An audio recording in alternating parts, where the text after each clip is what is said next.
What landlord would want to have a regular tenant come in the property? It will keep your property in for sale condition.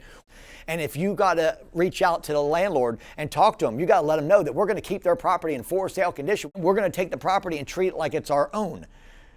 What landlord would want to have a regular tenant come in the property? If we're going to do the same thing as a landlord, which is sign a 1-year lease and keep the property in for sale condition, what landlord is going to want a traditional tenant to come in the property?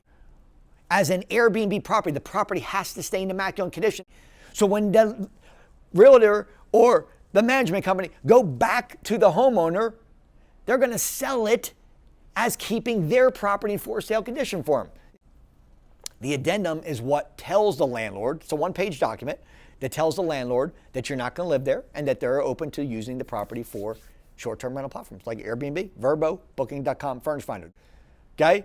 When you're finding properties, guys, on Zillow, just make sure you're looking for properties less than 2 to 3 miles from major hospitals, okay?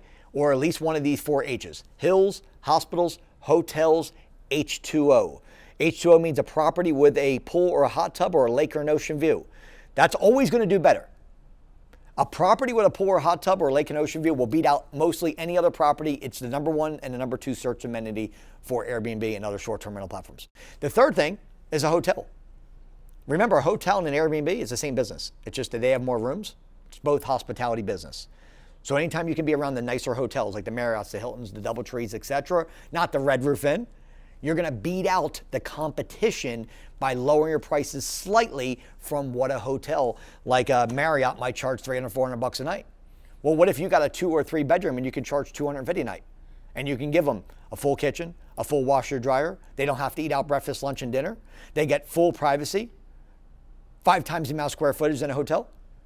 That's why they're going to choose an Airbnb over a hotel. So you want to be less than 2 miles from major hotels. Less than 2 miles from any of these 4, guys. Okay? And the last one is the hospitals. And this is what's tend to work really well for me and my team and a lot of our students.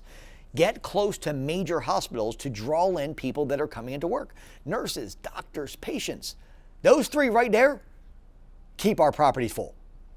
Right? In the great areas, you should be looking at 75 to 90% occupancy. If your property is completely booked out 100%, that is not a good thing. Let's just use this scenario right here.